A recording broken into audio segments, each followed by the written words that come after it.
An unexpected Trick Mello reunion on NXT last week, and both are coming home to Full Sail. We're going to talk about that and, of course, a lot more. This is Wrestle Extra.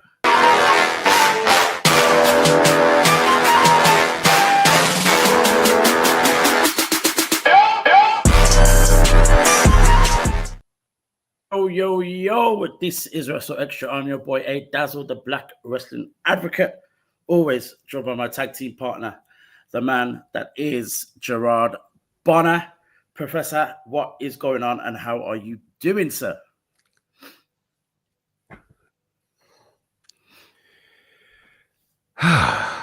Oh, yes. How are you, man? All good, mate. All good. Have we got me? Have we got a delay? We've got a little delay here. It's all right. It's all good. Yeah. I'll kick off, and I'll go this way. So obviously, last week on NXT, Trick Williams has been, tussling with DIY for the last couple of weeks, and needed someone to back him up when taking on Tommaso Ciampa and Johnny Gargano. And lo and behold, a very unexpected person comes through the curtain, so to speak. And of course, that is Trick's old friend, Carmelo Hayes. Now, the exchange between Hayes and Williams, and of course, DIY, was a little bit unexpected. Or I guess we didn't know what to expect. But then it seemed as though it wasn't going to be just two friends making up, forgetting about what they've gone through before Melo went to the main roster. Things were brought up. And Melo said, you're squatting in our home being the home that Johnny and Tommaso built and Carmelo put renovations on. Mm-hmm.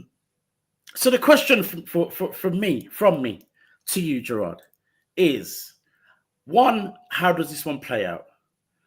And two, why is this happening? Well, in terms of why it's happening, let me back up the first one. How does it play out? It's hard to say. Like, I can't see Trick Williams and Carmelo Hayes losing, except we create a scenario where now Carmelo Hayes becomes perhaps the number one contender for the TNA World Championship. That could be very interesting. Why this is happening, obviously, you've got Homecoming, which is a huge deal tonight. But what was also interesting to me in watching Melo show up last week, it became very clear Melo actually belongs in NXT. And I know that some people have a hard time with moments like this, but this is where we're going to really have to change our perspective of NXT. I know some people have tried to call NXT high school and, call Raw and SmackDown college. But the truth of it is, no, NXT is its own viable brand whose design is to do something different than Raw and SmackDown. And I think for people like Carmelo Hayes, who went to SmackDown as a number one draft pick, and that was honestly his best moment, except for maybe the best of 7 series with Andrade or his Money in the Bank situation.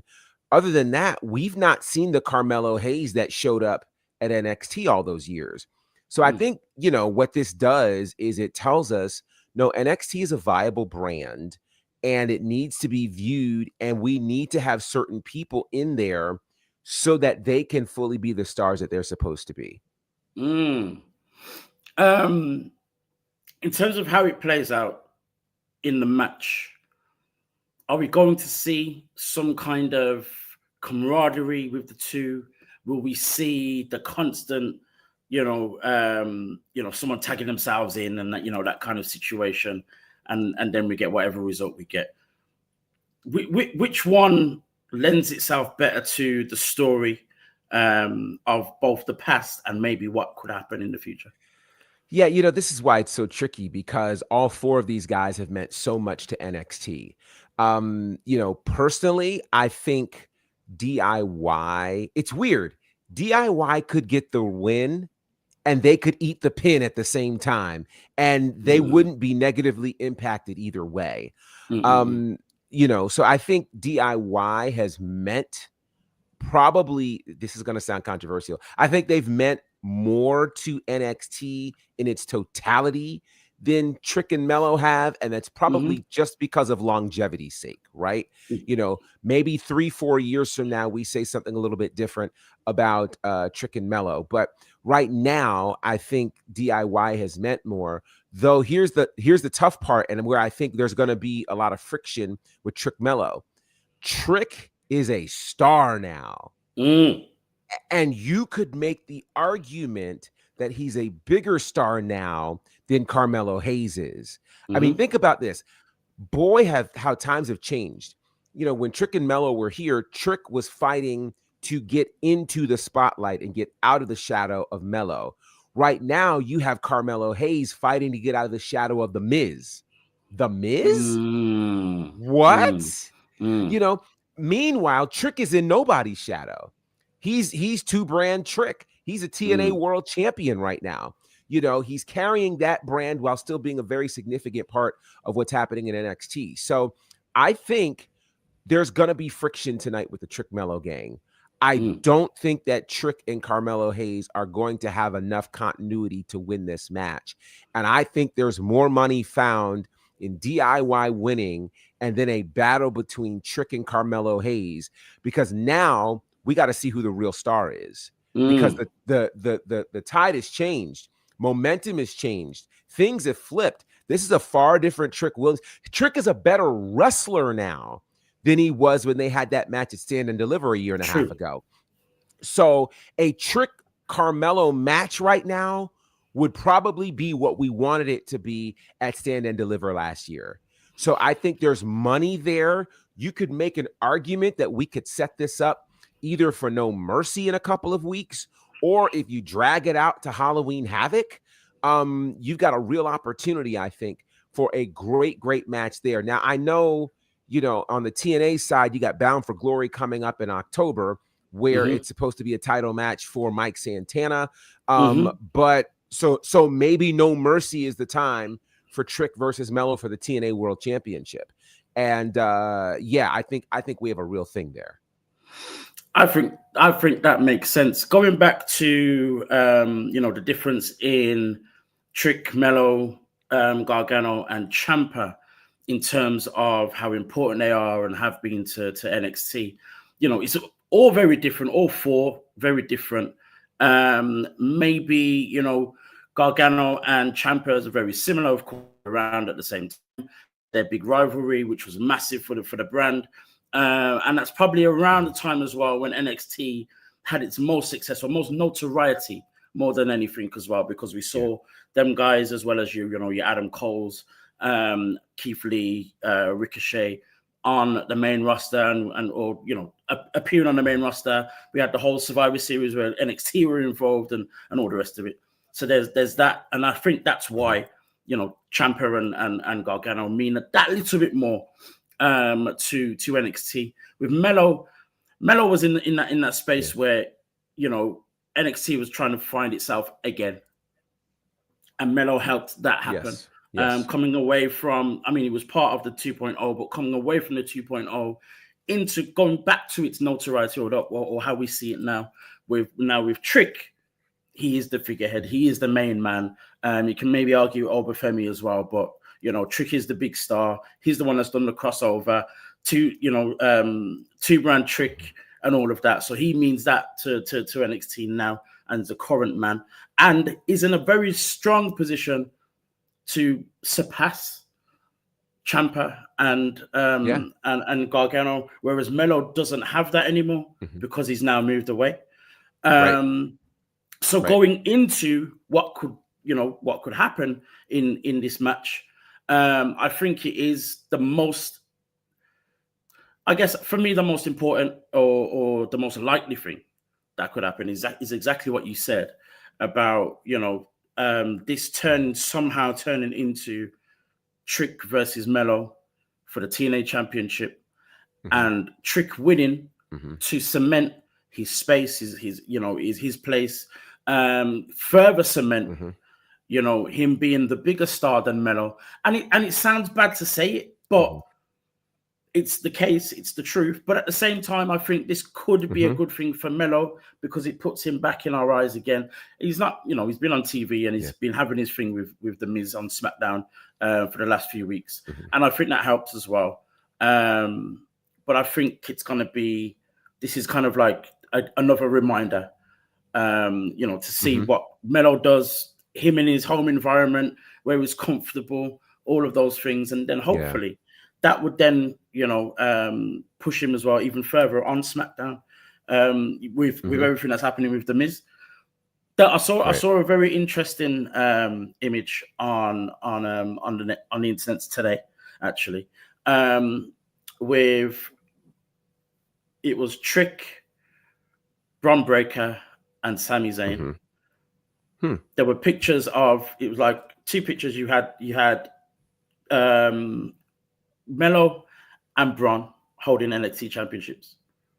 Mm-hmm. Then you had two pictures next to each other of Bron facing up with Sami Zayn, and then Sami Zayn facing up with Melo. The next picture was Bron Breakker holding the Intercontinental Championship, which Sami Zayn had, and the other one being Carmelo holding the United States Championship. Obviously, that being put together because we've never seen it's not happened. In a way to predict that maybe at some point during this whole United States Open Challenge, maybe we get Carmelo versus Sami Zayn. How possible do you think that could be? It might be way too early to ask this question, but how possible do you think that could be to see Melo, take that title? I think it's possible. Probably a year ago, I would have said it's probable. But I think it's possible. Here's the challenge with that right now. First of all, I think the match is going to be a banger of a match. Yes. What we're starting to see, and I think it started last week or the week before when Sami had his match with John Cena, we're now seeing Sami Zayn in that role of banger kind of matches. Just if he shows up, it's going to be an incredible match. He had a match with Ray Phoenix on Friday, and that was, again, just incredible. So we're getting to see Sami Zayn as the workhorse. So you put him in with Carmelo Hayes, they're going to crush. It's going to be a great match. Will Carmelo come out as champ? It's not as likely. And maybe just maybe what happens tonight at Homecoming and with whatever run he has with NXT, maybe that kind of puts the wind in his sail to make it a bit more probable. I hope so. But a great match it'll be nonetheless. As of this moment, I'm not fully sure that Carmelo Hayes will leave as the U.S. champion, though I'd love to see it because, truth be told, it does more for Carmelo than it does for Sami Zayn. Here's a crazy thought. Given all this talk about NXT Homecoming and all that Carmelo Hayes did as the North American champion, the NXT champion, Carmelo Hayes has not had a singles title on Raw or SmackDown. That's a crazy thought when you consider he was the #1 draft pick. He was the guy at NXT. He came in highly touted, and he's not had a championship, tag title, singles title, nothing, 24/7, nothing. So I think that speaks volumes. He hasn't even had the Speed Championship, which would have been, I think, something that made a lot of sense for him. So I think it's more than time. It's past time for Carmelo Hayes to hold a championship on the main roster. And I think him being the U.S. champion would speak volumes. With Carmelo and The Miz, kind of going back and forth and kind of trying to create their own opportunities behind each other's back kind of thing and whatnot. I do see Carmelo at some point being the guy to challenge Sami. If it happens in the next month or so, he's not winning. It's not happening. But I think it hopefully in some way maybe that could create something for Carmelo to revisit at some point. I think obviously he's going to be caught up with the whole Miz thing. Solo Sikoa is going to be breathing down Sammy's neck as well. So he's going to have that to deal with as well. But hopefully, I think it could happen. We'll see the match. We'll get excited for the possibility. And then hopefully it gets revisited in some way, whether Sammy's still the champion or not. Right. I think Carmelo, I hope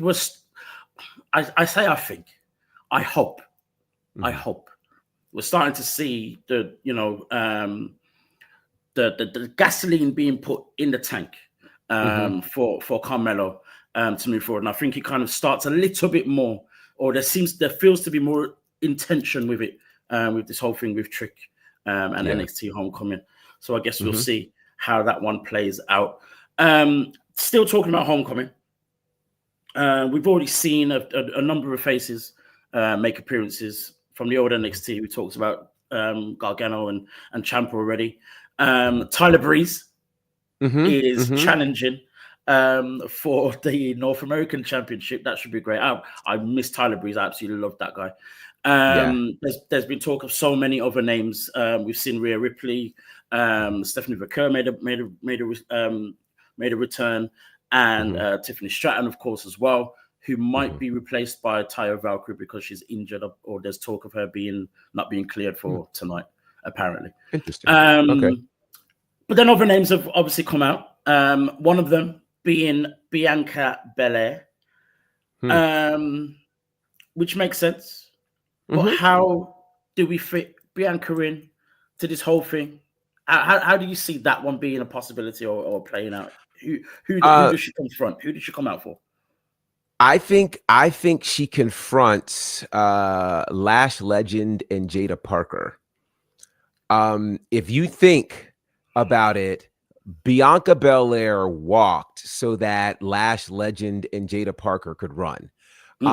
She was the initial Black woman with strong attitude.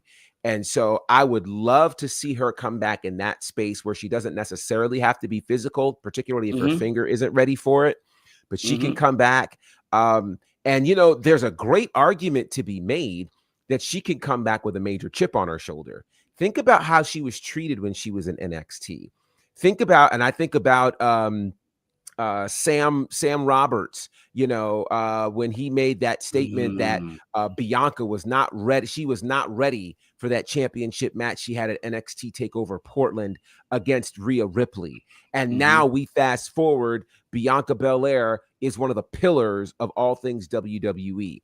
I think it's a great callback to have a moment like that. And then to have her, confront Jada Parker and Lash Legend and say, girls, what are you guys doing? Like, you guys have all that it takes. I saw you at Evolution. I've been watching you. Like, turn it up. Do what you need to do, whatever the conversation needs to be. But I think that's a moment, almost a passing of the torch relative to, the it girl in NXT. I think she absolutely could do that, because if you think about that version of Bianca, we knew she was going to be great. We had no clue just how great she was going to be. But we saw the attitude and we absolutely were behind it. It was for the culture. It was all of the things that we wanted to see. So I think that's a way that you fit her in without having to take away from anything in ring, unless you have this interview moment happen in ring. And listen, all she has to do is come out and the people will go crazy.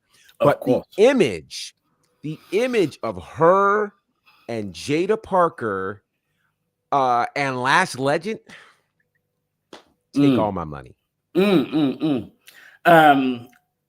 Jeff, welcome, Jeff. Always a good guy to be on the show. He's said also Kalani Jordan too. I think there's a space for Kalani to be involved in all of this, because we've seen over the last few months and weeks, Kalani have or even Lash be the bougie bully that she is. Bully Kalani. We've seen Jada do the same thing, telling her that she's not, strong enough, or she's too weak, she's too quiet, and all the rest of it. Maybe in some way, we see Bianca come out to maybe even defend Kalani Or Well, I maybe, mean, it you know, makes go on, say. I was going to say it makes sense because if you Mm-hmm. remember, I think it was they were in St. Louis and you Mm-hmm. had when Bianca and Jade were tag champions and they were teaming with Kalani to go against Fatal Influence. True. So I True. think there's definitely a cool callback that you could make happen there as well. Indeed.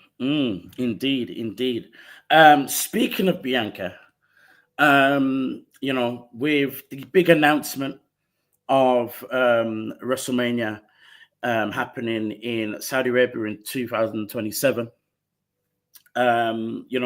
Bianca was there and, spoke about the evolution of women in the space of Saudi Arabia. Of course, we've seen, when they first had the one match on the card in t-shirts Mhm. and fully clothed and all the rest of it, and it Right. was controversial for them to be there. But then we've seen an evolution of not just their attire, but how involved they are and how many women are involved and how many different matches and whatnot. And Bianca spoke of that being in a very positive way, but that's come with some level of backlash. I mean, just the whole thing in general. WrestleMania Mhm. happening in Saudi, the first ever WrestleMania to happen outside of the US and Canada, being in Saudi. Almost every Saudi show gets some kind of backlash and about it being money and about it being maybe disrespectful to women, or Saudi in general being disrespectful to women, or and whatnot. What are your thoughts on these comments? How true are Bianca's comments, and also how much of it could be what she's been told to say? So I think at the end of the day, people have to remember this is a job. And at your job, particularly if you happen to be in a leadership capacity. So let's take it away from wrestling for a second. If you're a Mm, manager, a supervisor, a director, a vice president, any of those kinds of positions, you are expected to represent the company. mm-hmm, Whether your personal feelings mirror that or not, you are expected to represent the company. If you've held any sort of championship in a space of WWE or anything like that, you're expected, you're looked at as a leader. And everyone that they brought out for that press conference, they brought out because they are considered to be viable faces, recognizable faces, and people who represent the company. I'm just curious. I'm not sure what people expect. Did you expect mm, somebody who works for the company, who's mm, on this international stage, to bury the company? I'm going to say something slightly controversial, okay? And just hear me. This isn't AEW. mm-hmm, Okay. This isn't the space where you can be on a press conference with your boss sitting next to you and you bury everybody there. This is mm, not that place. mm, So I think people have to just kind of get out of their heads and thinking, okay, Bianca is just saying what she was told to say. Well, what would you do if you are mm, brought there? The expectation is not for you to go rogue. If you go mm-hmm. rogue, that's your last day with the company. And Right. that's not just a WWE thing. That is any company anywhere. If you're rolling out a new product, if there's the whole, how Apple does their whole program, their product rollouts, and Mm-hmm, if you come out with the product, if you're on that stage, you're mm-hmm, expected to say something good about the product, whether something is wrong with it or not. So I mm-hmm, think for people to expect Bianca to say something other than what she said in the role that she has in the WWE, I don't think they're thinking realistically at all. Now, we can all have our opinions in terms of should the first WrestleMania outside of North America be in Saudi Arabia. There are going to be a lot of opinions about that, mm-hmm, mm-hmm. and rightfully so for a lot Yep. of reasons. Mm-hmm, Um, if you take away the humanitarian nature of it, there's a great argument to be made that the first WrestleMania outside of North America should have been in London, or should have been in Paris or any of these specific European cities that have proven over these last few years that they have a crowd, that they have an incredible audience, and that would be a place that the rest of the world would travel to. You know, people from the US would go to London, they would go to Paris. It's less likely for them to go to Saudi. So that's that. But I do think that people have to, and it's hard, but I think people have to somewhat divorce what they would do from a humanitarian perspective with what a company would do. Most companies are more interested in the financial bottom line than they are the moral bottom line. And I don't want anybody to misread what I'm saying. I'm simply saying WWE and TKO made a move. And here's the thing. Whether I like it in Saudi or not, we have to consider their partner in all of this. So WWE and the UFC are all under TKO. WWE is making moves that mirror what the UFC has done. Hence WrestleMania being in Vegas 2 consecutive years. You know, people miss out on the fact that the UFC has spent quite a bit of time in Saudi Arabia. So it only makes sense that if WWE is going to follow the pattern that UFC has set, that they would end up taking a WrestleMania over to Saudi. That is really what's happening here, whether we agree with it or not. It's a business move. There's likely a lot of money involved. Ultimately, a question will have to be asked. How much of their social currency did they sacrifice with this move? Time will tell. But in terms of what Bianca was supposed to say and do, I think she did exactly what she was supposed to do. Again, this isn't the Wild Wild West. This is not going to be a space where people are going to just bury the company with the boss standing right there on this press conference. That's not going to happen. No, not at all. And it's right that you make the comparison with WWE to AEW, because we've seen it happen. It's not something that we're conjuring up and and assuming. It's something that we've seen happen. We've seen on many occasions, almost every chance possible. Someone says something a little bit wild with their boss sitting right next to them, and him just nodding. Anyway, so it's not a silly thing to say, and at the end of the day, it's like you said, she's at work. And she's at work. to go by what she said, she never told a lie. No, she never told a lie. She didn't say that Saudi is the greatest place for women representation and blah blah blah. She simply talked about the evolution and the progress that women have made over the years when WWE have done events and shows in Saudi. Right. Why is there a problem? Right. I don't get it. Yeah, you're exactly right. She said, and again, from anybody who's been in a leadership perspective, one of the things that you try to do is make sure you say what is true. If you say what is true, then you can't be viewed as, well, that's not true. They're towing the company line. No, the facts are, you can look from the very first Saudi event where the women were dressed, to your point, in oversized T-shirts. Now there are more women involved. There are more women attending. That is a fact. That's undeniable. And the fact that she said that she found the things that she was most comfortable talking about and discussed that. That's not a reflection on how she feels about it personally. And that's not the place for her to share how she feels about it personally. And I think so fans have to be able to kind of elevate their mindset and remember, you could try to be rogue like that at your job. You won't have a job much longer. Right. Again, doesn't matter what that job space is, what that field is, it's going to be the same thing. That there are only so much things you can say, knowing that if you say too much, you're not going to be there for too long, or something bad's going to happen. So people just need to understand that, at the end of the day, Bianca's not, for one, isn't a politician.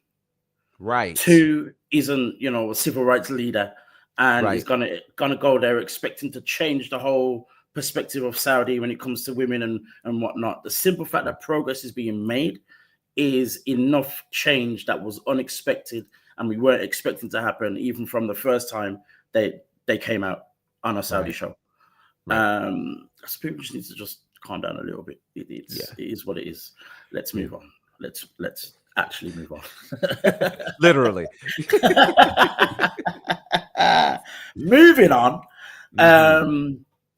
We mentioned AEW, but let's talk about AEW in a more positive note, of course. Sure, because there's great things happening there. Of course. Yeah. One of the great rivalries that we're seeing is the one with the Hurt Syndicate and Ricochet and the Gates of Agony, of course.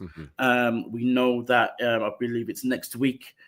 Saturday, I think it is. This Saturday, Is it this? Yep, this Saturday. Is it all out? All out. Yes. Out. Yes. Are we out? All are out. we in? What are we? We're out. We're out. Okay. We're getting out. We're getting. Of course, the Hurt Syndicate, that being Bobby Lashley, Shelton Benjamin, and MVP back in the ring. He's not retired. He keeps telling us, but we're actually going to now see him in the ring again. Against Ricochet and the Gates of Agony. We saw on Dynamite last week, Wednesday, Ricochet versus Shelton Benjamin. Phenomenal match. As expected. Beautiful, brilliant match. The ending, though, was a little bit controversial. And of course, they had a gentleman's agreement of the two of them being in the ring, no interference, no one on the outside. But of course, Ricochet, being the heel that he is, Gates of Agony get involved. He picks up the win. We get a brawl. Where else is this one going before we get to Saturday? Well, who knows where it could go?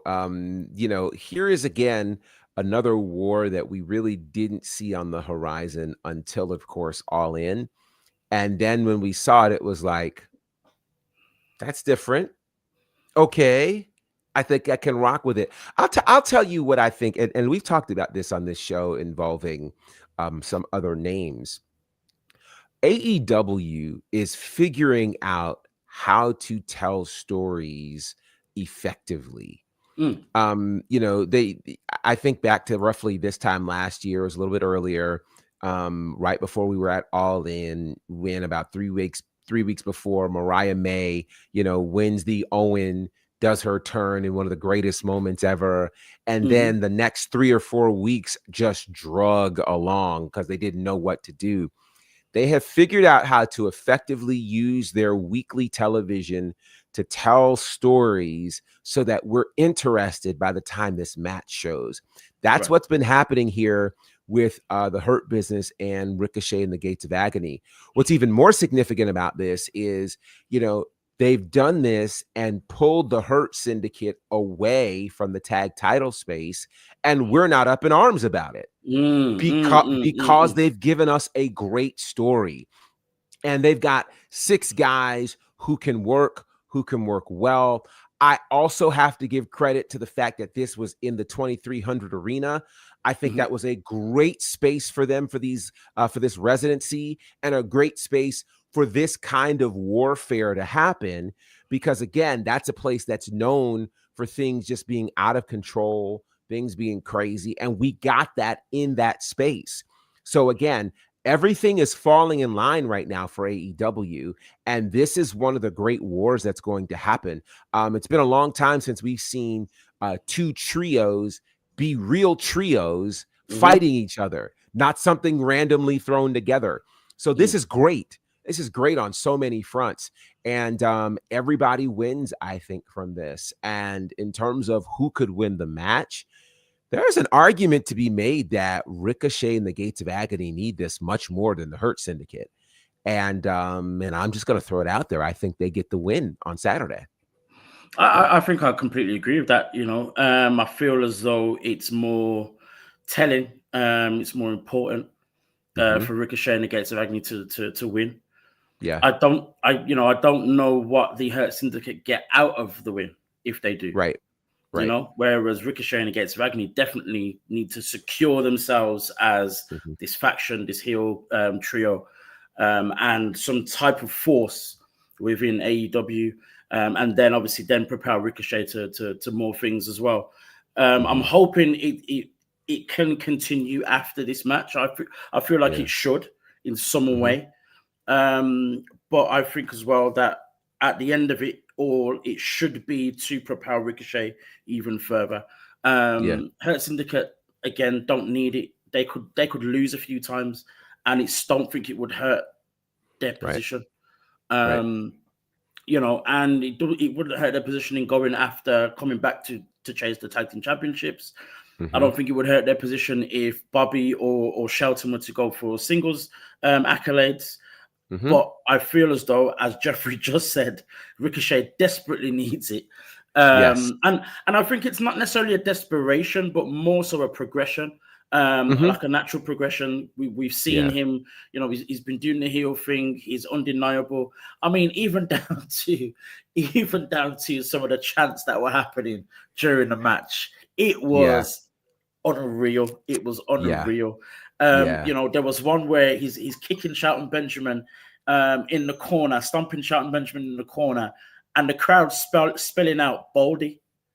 I'm like, what? That's crazy. And then Ricochet's gone along with it, obviously, then finished the spelling and then gone all crazy because he's getting upset. Then we're hearing, you know, let's go Baldy. Baldy sucks. Like, God, it was incredible. So to just those types of interactions just tells us, of course, that, you know, Ricochet is very much over with the fans in the position that he is. And it just makes sense that the progression happens. Where that progression goes, there are so many different ways. Because there are so many different titles. We're going to talk about that in a second. But, you know, it just makes sense that Ricochet and the Gates of Agony, ultimately, whether it be this match or the feud in general, but in the feud in general, that they come out on top. To mention this whole title stuff, I'm going to just throw this one out there just real quick. Just a thought that came into my head. We're seeing, and this is amazing for Michael Oku.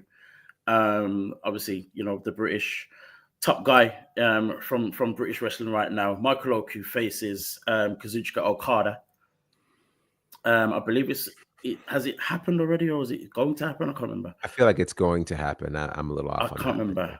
But it's my main point is that it's going to be, you know, a tournament match, and I think it's 3 other matches. Whoever wins those matches goes in the triple threat match for the what's the title called again now? Unified Championship. The Unified Championship. That's the one. I was going to say the Continental, but it's not that. My question is, why is Okada in it? As in, why is it not matches to then create 2 people to face Okada? Like, why? Huh? You know, we take time praising AEW. And then they do something silly like this. I mean, there are multiple reasons this doesn't make sense. First of all, he's the established champion. And if we're clear, the unified title was just created at All In. So why you're putting the champion in a tournament doesn't make any sense. Secondly, you've already billed him as the greatest tournament wrestler in pro wrestling history. Again, putting him in a tournament doesn't make the tournament more prestigious when these are all men fighting for the chance to fight him in the first place. So it doesn't make much sense. I don't know if they're trying to give us this whole idea that if potentially he loses, we're guaranteed to get a new champion. But as dominant as he's been, again, here's why this doesn't make sense. He's fresh off the heels of beating Swerve, right? So if you've just beaten Swerve, then why are you in a tournament? You just successfully defended your title. Like, this doesn't make sense. And I'm just here for the things that make sense, you know? And there are things that they've done that haven't made sense. And this is one of them. You know, again, it was in London at Forbidden Door where he fights Swerve. So you just fight Swerve, a former AEW world champion, on a main stage like that, only to get put into a tournament against guys who haven't held championships in your company.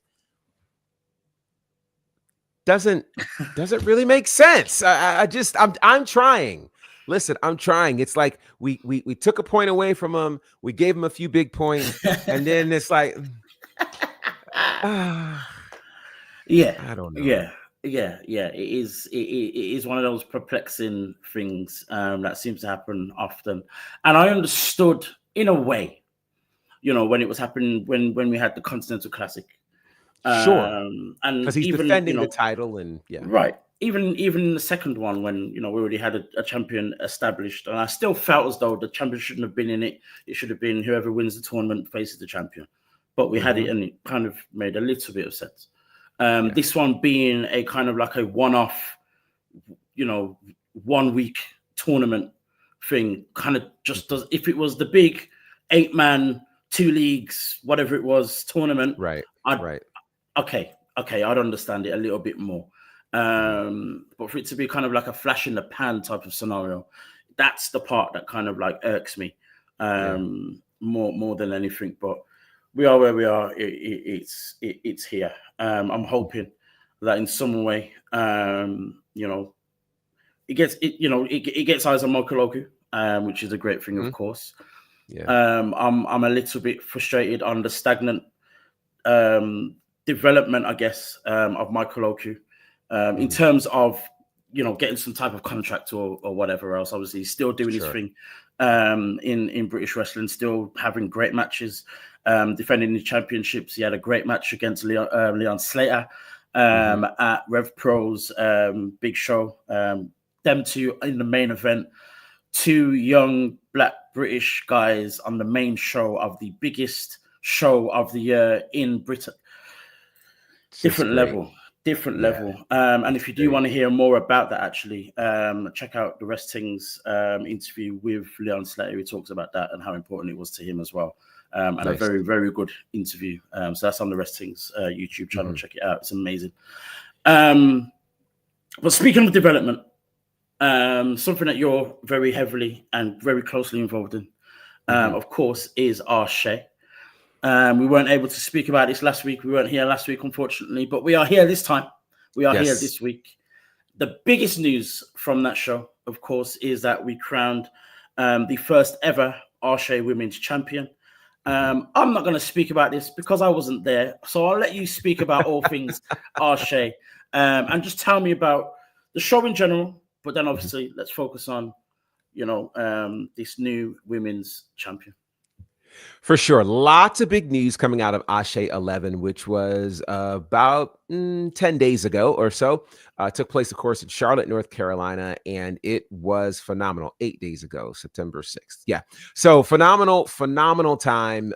Incredible. So we started off with a championship celebration for the brand new Pan-African World Diaspora Champion, Bishop Khan. Huge, beautiful celebration that took place. I mean, complete with Cameroonian dancers, drummers, like it was a whole thing.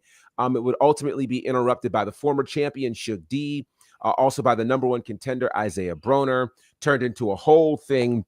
Ultimately, later that night, Khan would defend against Isaiah Broner, and they've got a whole thing that's happening there. One of the big pieces of news that came out before we get to the Women's Championship is that we will be crowning at the next Arshay show on October 18th, new tag team champions.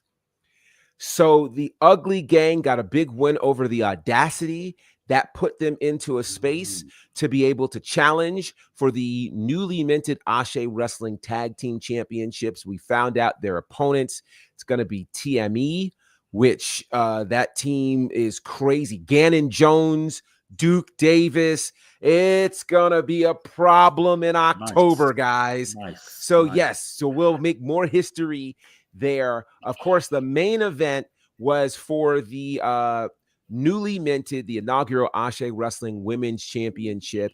It saw, well, before I get there, there was a qualifying match earlier that night to see the 4th person in there. It was between Aaliyah James and Maya World. Maya World came away with the big win, so she would punch her ticket into the main event where she would take on Charity King, the Cannibal Savannah Evans, and Karen Bam Bam Renee. An incredible, fatal 4-way match. Jazz was there to, again, introduce the championship, present it to the winner. Huge, huge night. Big win as Charity King hits the image of this, hits the world's strongest slam on the biggest woman in that match, Karen Bam Bam Renee. Incredible. Wins the match, shocks the world. She's completely shocked. We have a brand new champion. The king is here. Long live the king. That is Charity King, the inaugural Ashe Wrestling Women's Champion. And interestingly enough, not 24 hours after she wins the championship, who shows up on this internet? Mercedes Moné. That's outrageous, mate. That's outrageous. Mercedes Moné has eyes on the Ashe Wrestling Women's Championship. Nyla Rose has eyes on the Ashe Wrestling Women's Championship. There are people coming out of the woodwork already looking to challenge the new champion, Charity King. But what a story for Charity King, who was a part of the very first Ashe Wrestling show, part of the first Ashe Wrestling women's match against Kiera Hogan. So to that journey from that, of course, into the tag team space with the King Bees, and doing great work there as NWA tag team champions. And now she becomes the inaugural Ashe Wrestling Women's Champion. Phenomenal time. The good part is you guys can watch the entire show right now. Well, after we're done, of course.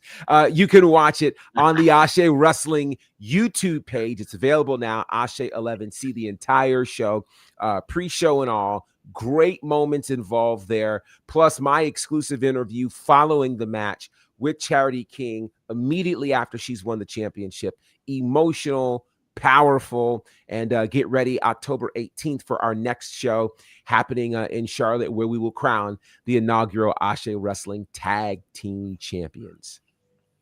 It just seems to move on and on and on with Ashe. No stopping. The train is in full speed, and I'm loving it. I'm loving it. Absolutely loving it. One more thing that came out of there. One more thing that came out of there. First of all, one of the great matches of the night, LeBron Cozone against Yaya the Gifted One. OMG. What a match. And that's leading, if you can imagine this, one of the next matches is happening in October. We'll see LeBron Cozone versus Prime Cedric Alexander. The winner becomes the #1 contender to the Ashe Wrestling Men's Championship. Yeah.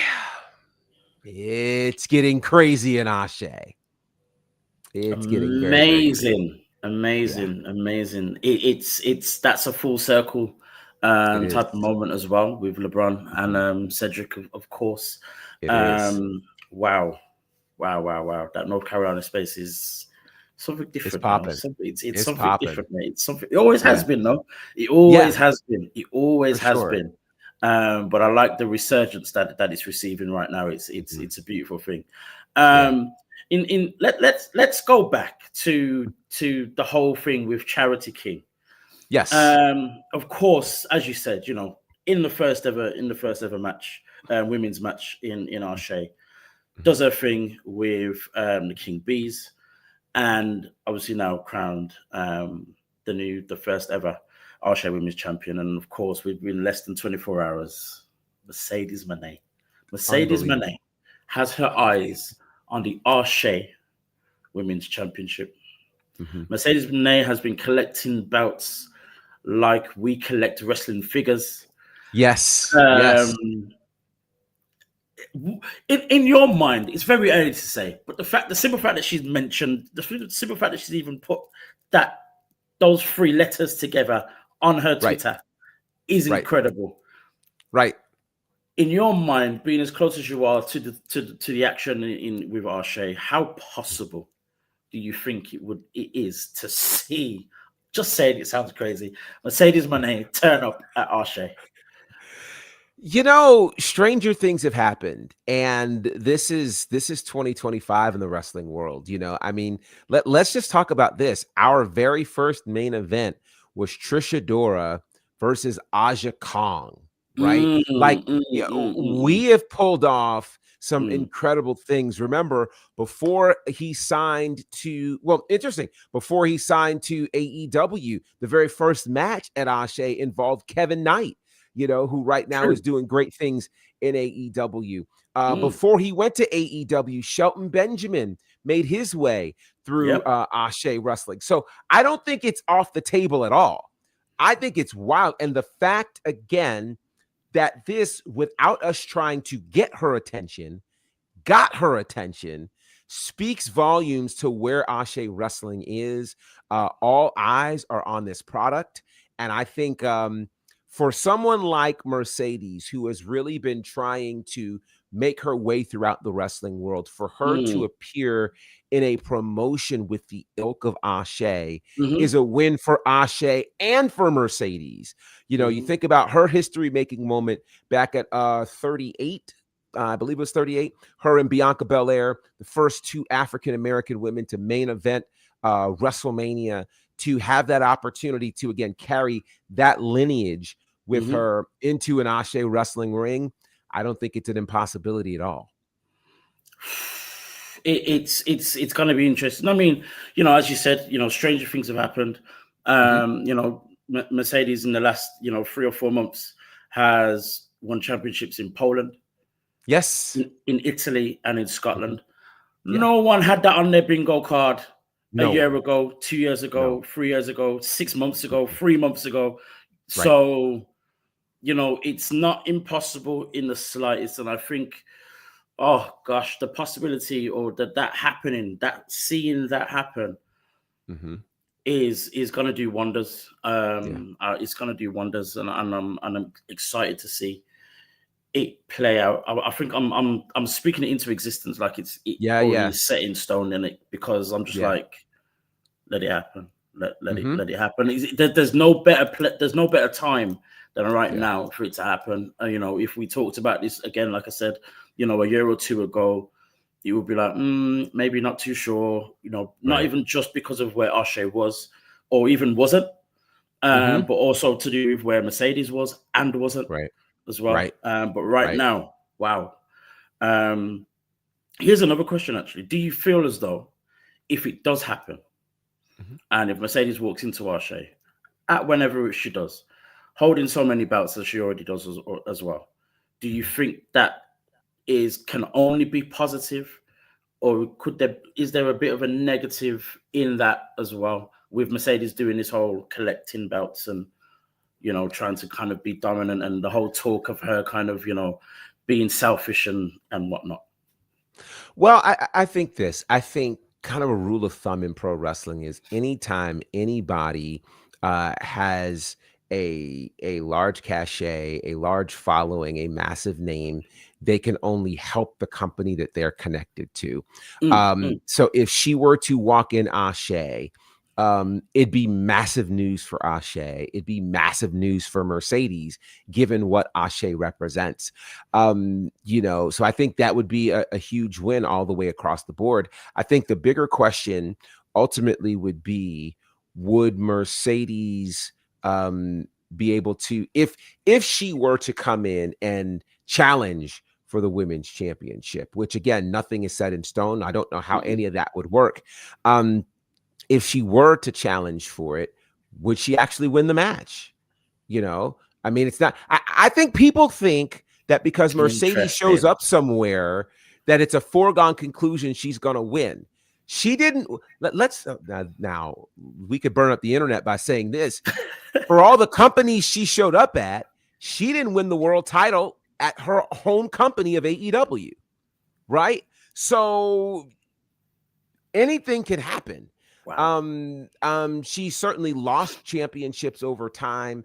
What will happen here, I don't know. Again, I don't know how any of that's going to work, but I do know this. If she shows up, and I have no creative power or booking or anything like that, but in my mind, she shows up unannounced and shocks the whole world. Like this is not a, hey, get your tickets to see Mercedes Moné. No, this is, you're hanging out for a great night. the women's champion has just successfully defended her title, and then the music drops and the place goes nuts. CEO. No, CEO. and she just comes out and does her dance, and we're just, that's all she has to do. That's all she has to do. And it's a wrap. It goes viral. People go crazy. It's a thing.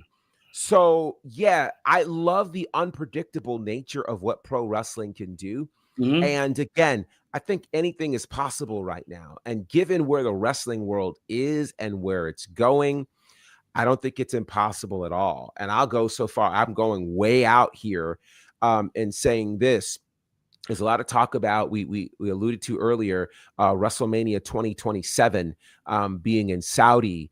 One of the things that happens when there's a WrestleMania in a city is the whole wrestling world comes together. So, you know, a lot of companies, Ashe included, you know, we had our first outside of North Carolina show earlier this year in Vegas. It was a sold out crowd. It was incredible. A lot of wrestling companies show up in that space. It's almost a guarantee that none of the independent wrestling companies around the world will be able to run a show in Saudi during WrestleMania week. So the question then is, how do people come together during Mania week, perhaps in the States? And in my mind, what a great opportunity for a Mercedes Moné to, I don't know, battle for an Ashe Women's Championship during what is WrestleMania week in the States. Just throwing it out there, just pontificating. Listen, I have absolutely no knowledge of what could or could not happen. Just my wrestling brain working. It's the kind of thing that brings the people together. And that's interesting, you know, because it kind of brings us to a different topic in terms of what happens when WrestleMania is in Saudi. Yes. It would have to be stuff of that level and nature. I mean, it's a year and a half away from now. Yes. Anything could happen. So many things can be very different. You know, Mercedes probably would already have been to Ashe by then, you know, stuff like that. But if this were the next Mania in a few months or whatever, it would have to be stuff of that level and nature for people to gather wherever it is. It's not all going to be in one city. I don't expect it to be now anyway, at least that year. Or it could if there's a large enough event that galvanizes people to do that. Yeah. And that's the thing. It would have to be something like that. So it's going to be interesting to see just how different that whole thing would be, because of course, you know, independent companies have almost, you know, not necessarily relied, but, you know, use the opportunity to all gather in that one city, make that whole week the biggest week of wrestling, regardless of company and whatnot. So it's going to be interesting, very, very interesting to see what WrestleMania week looks like in the States. In 2027. That's going to be very interesting. You did raise an interesting point though, and that is, could that Mercedes Moné possibility happen in 2026? We're back in Vegas. Exactly. That's only a few months away. Right. That's not that's not an impossibility, folks. That's not an impossibility. And then on top of that, to think that is, you know, it's not going to happen the following year. So let's make the most of this year. Let's make the most of it. People are going to come out because of that as well. Oh, yeah. Wow. I need to start saving and buy a ticket to Vegas, because because it's going to be special. I'm going to miss something. Yeah. I just know it. Yeah. I just know it. These Wowzers. Interesting indeed. Before we finish, we do have quite a few minutes left. I do want to talk about going all the way back to NXT. Yes. We saw Javon Evans lose to Josh Briggs last week. I'll say this off the bat. I think it was more important for Josh Briggs to win than it was for Javon. But at the same time, we see Javon in this space almost again. We've seen this. It seems to happen way too often now, actually, where Javon finds himself in a space where he doesn't know what to do next, or how to climb back up the ladder, or to get himself back in that position of number one contender, or contention for the World NXT Championship. Is it a frustrating thing for Javon, or is this just a wrestler's issue that just happens throughout their career? That's interesting, because I also think about his age playing into it, right? Like, here's a guy with seemingly the whole world ahead of him, but then you're living in this space of the time is now. So if not now, when, right?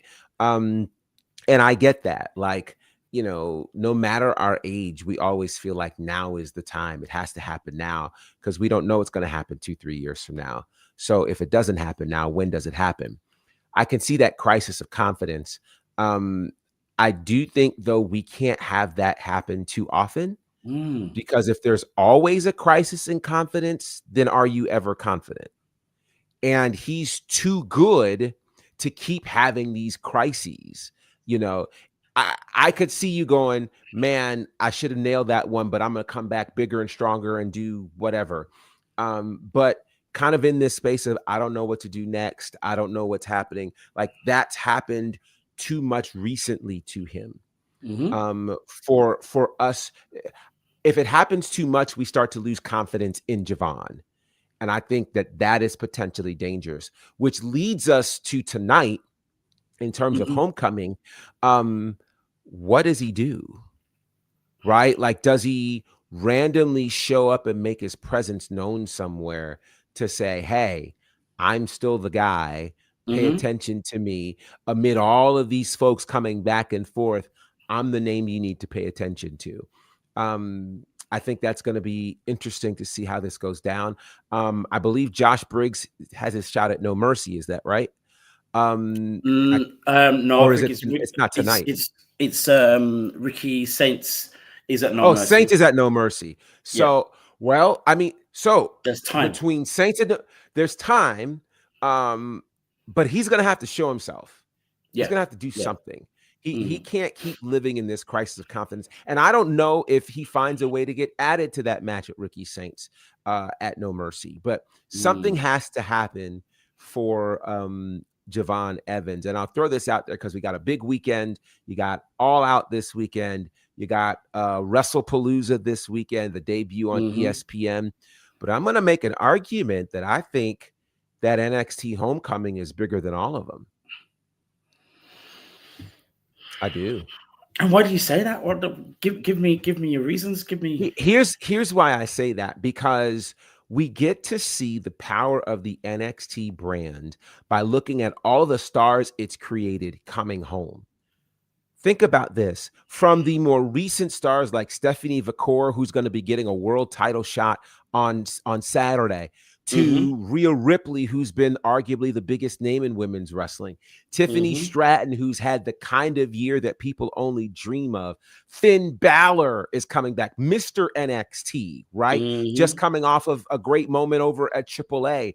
There's talk that Bobby Roode is going to be there tonight, being glorious. William Regal. This is that star power that people forgot that NXT produced. It's the star power that's changing the wrestling world. Think about it. Carmelo Hayes, all of these guys, DIY, former tag team champions on SmackDown. All of these guys showing up at NXT is crazy, because it's literally, it's proving that this is the brand that changes the wrestling industry. No other brand can say that our guys are coming back. Right? I mean, that's and think about the guys that are being left out, some of them because of contract issues. What would happen if the Undisputed Era could have come back? What would happen if Keith Lee could come back? Who's ruling out the possibility that Aleister Black shows up? Like, there's a lot of names that are on the current rosters of NXT, Raw, SmackDown, AEW, TNA, who have been through NXT. We haven't even gotten into Asuka and Kairi Sane and Io Sky. Like, all of these people, This is massive. It's massive. Their presence alone makes this can't miss. And I think that's different than WrestlePalooza. I almost called Lollapalooza. WrestlePalooza, where, yes, I think the biggest thing about WrestlePalooza is the fact that in the States, it's the first PLE on ESPN. That's what makes it big.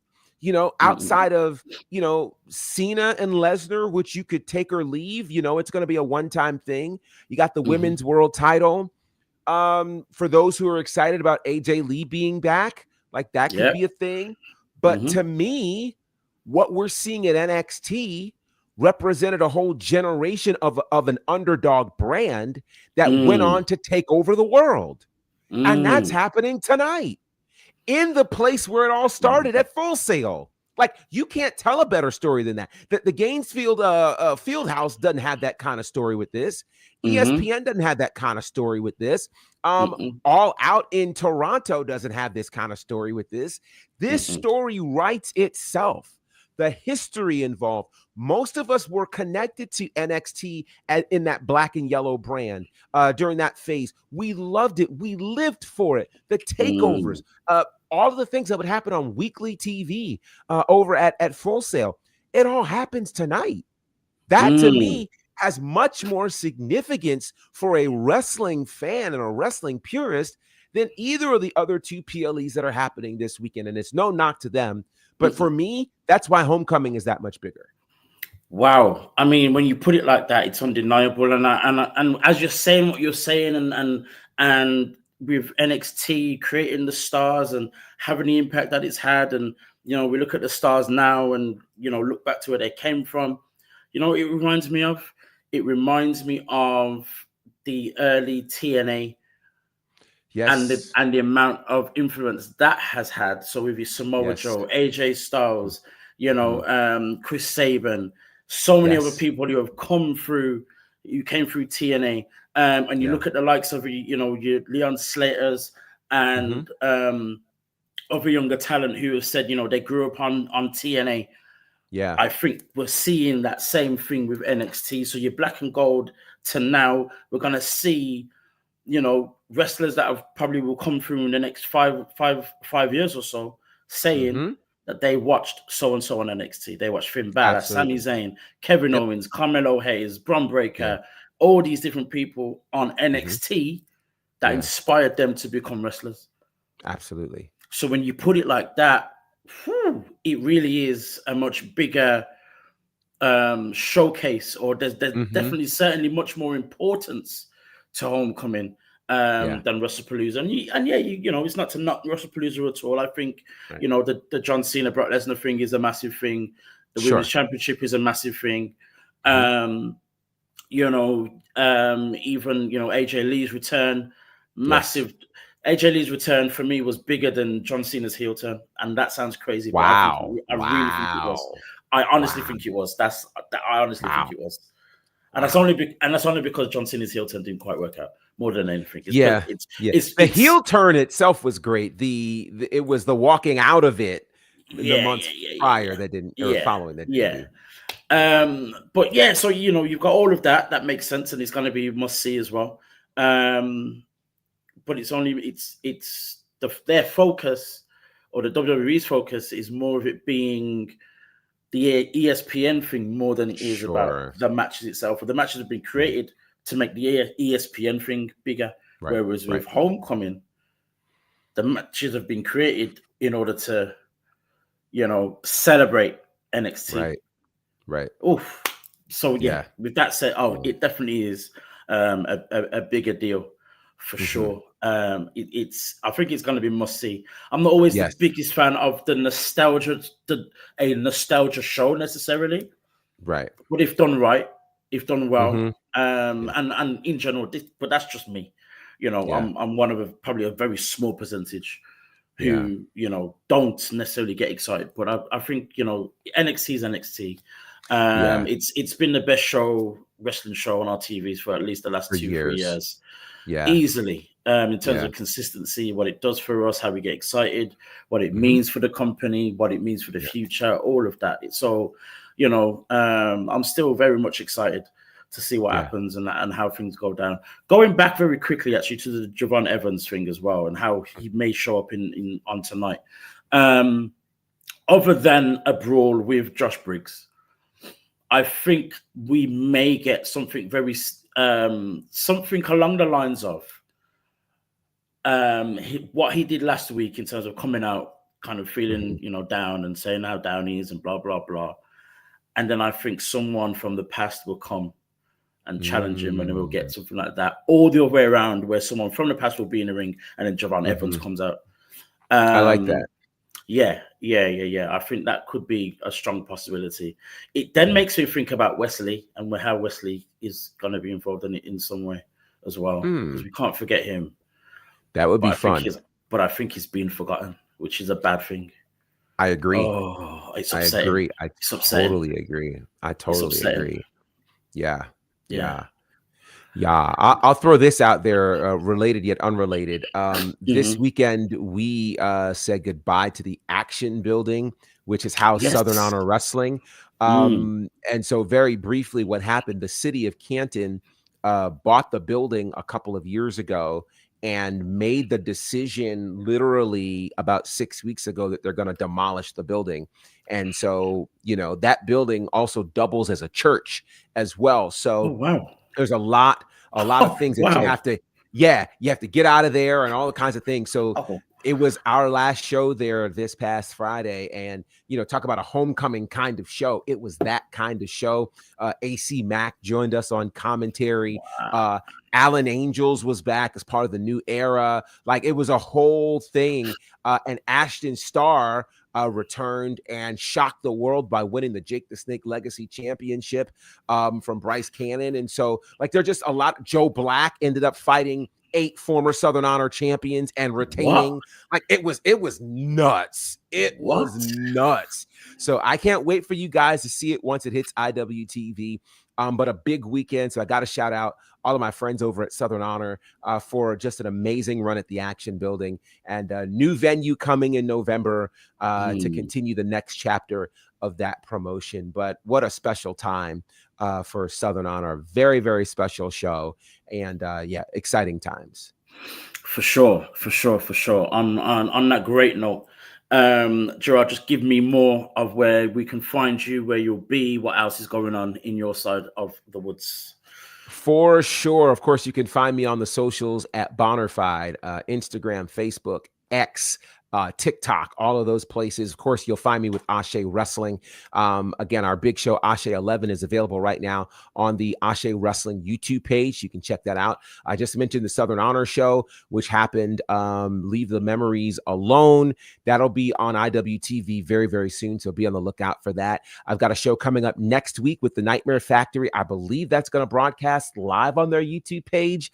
Just follow me, and I'll keep you posted on that. Of course, the next big Ashe show happens October 18th in Charlotte, North Carolina. Tickets should be on sale for that soon. We'll crown our inaugural tag team champions. We'll have a number 1 contenders match, and also the Ashe Wrestling Men's Championship on the line. Billy Dixon will challenge the champion, and that's going to be crazy. Darius Carter. So just a lot of things are happening.